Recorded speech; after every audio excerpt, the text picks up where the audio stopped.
സംസ്ഥാനത്തെ മെഡിക്കൽ കോളേജിലെ ഡോക്ടർമാരുടെ സമരം അനിശ്ചിതമായി നീളുകയാണ്. അടിയന്തരമല്ലാത്ത ശസ്ത്രക്രിയകളും ഒപ്പം OP സേവനങ്ങളടക്കം ബഹിഷ്കരിച്ചാണ് അവർ സമരം നടത്തുന്നത്. നമ്മളിപ്പോൾ തിരുവനന്തപുരം മെഡിക്കൽ കോളേജിലാണ്. നമ്മുടെ കൂടെ KGMCTയുടെ സംസ്ഥാന പ്രസിഡന്റ് കൂടെയുണ്ട്, റോസ്നേഹ ബീഗം. മാഡം, വളരെയധികം ദിവസങ്ങളായി ഇപ്പോൾ സമരം തുടരുന്നു. സർക്കാരിന്റെ ഭാഗത്ത് നിന്ന് അനുകൂലമായ നിലപാടുകൾ എന്തെങ്കിലും? സമരം തുടങ്ങിയിട്ട് ഇപ്പോൾ 8 മാസം ഏകദേശം ആവാറായി. ഇപ്പം നിരാഹാര സമരം തുടങ്ങിയിട്ട് 32ാം ദിവസമാണ് ഇന്ന്.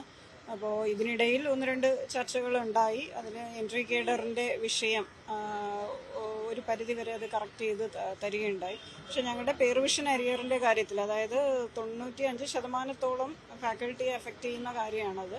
അപ്പോൾ അതും ഈ 5 വർഷങ്ങൾക്ക് ശേഷവും അതിലൊരു നടപടി ഉണ്ടായിട്ടില്ല എന്നുള്ളത് കൊണ്ടാണ് ഞങ്ങൾക്ക് ഈ ഒരു സമരത്തിലേക്ക് ഇറങ്ങേണ്ടി വന്നത്.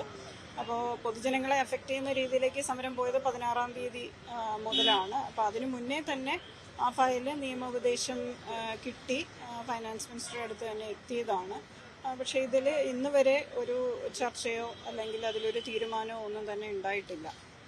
കഴിഞ്ഞ ദിവസം പല വകുപ്പുകൾ തമ്മിലൊരു ചർച്ച നടക്കുന്നൊക്കെ വിവരം ഉണ്ടായിരുന്നു, പക്ഷെ അത് നടന്നില്ല എന്നാണ് അറിയുന്നത്. അപ്പോൾ അതിലെന്തെങ്കിലും വിശദീകരണം സർക്കാരിന്റെ ഭാഗത്തുണ്ടായിരുന്നു?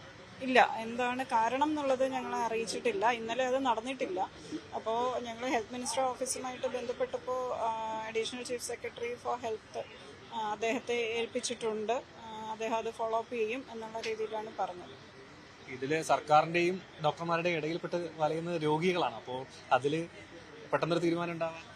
അതെ, തീർച്ചയായും. കാരണം ഞങ്ങൾ പരമാവധി രോഗികളെ ബുദ്ധിമുട്ടിക്കാത്ത രീതിയിലാണ് ഈ സമരം കൊണ്ടുപോയിക്കൊണ്ടിരുന്നത്. അപ്പോൾ ഇതിലൊരു തീരുമാനം ഇത്രയധികം ആയിട്ടും ഒരു തീരുമാനം ഉണ്ടാവാതെ വന്നുകൊണ്ടാണ് ഞങ്ങൾക്ക് ഇങ്ങനെ ഒരു OP ബോയ്ക്കോട്ട്, അതിനുശേഷം ഒരു 4 ദിവസം കഴിഞ്ഞാണ് സർജറി ബോയ്ക്കോട്ടിലേക്കും പോയത്. ഇപ്പോഴും അത്യാഹിത വിഭാഗത്തിലെ ചികിത്സയും അടിയന്തര ശസ്ത്രക്രിയകളും ബാക്കി ICU വാർഡ് അങ്ങനെയുള്ള കാര്യങ്ങളൊക്കെ ഫംഗ്ഷൻ ചെയ്യുന്നുണ്ട്.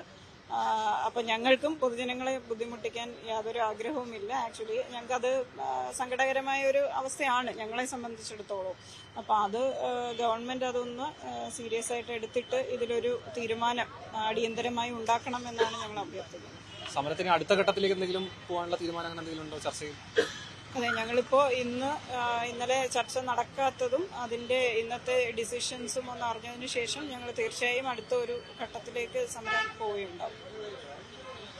അത്തരത്തിലാണ് വളരെ ന്യായമായ ആവശ്യങ്ങളാണ് ഡോക്ടർമാർ മുന്നോട്ട് വെക്കുന്നതെന്നാണ് അവർ അവകാശപ്പെടുന്നത്. പക്ഷേ ഇതിൽ സർക്കാരിന്റെ ഭാഗത്തു നിന്നും കൃത്യമായ ഒരു ചർച്ചയ്ക്ക് തയ്യാറാകുന്നില്ല. ഒപ്പം തന്നെ ഈ ഒരു അരിയറിലടക്കം കൃത്യമായ ഒരു വിശദീകരണം നൽകാനും കഴിയുന്നില്ല. അതുകൊണ്ട് തന്നെ സമരം തുടരാനാണ് ഇപ്പോൾ ഡോക്ടർമാരുടെ തീരുമാനം. ക്യാമറമാൻ അരുണിനോടൊപ്പം സാരംഗ് സുധാകരൻ, ന്യൂസ് 18 തിരുവനന്തപുരം. കൂടുതൽ വാർത്തകൾക്ക് news 18 Keralam YouTube channel subscribe ചെയ്യുക.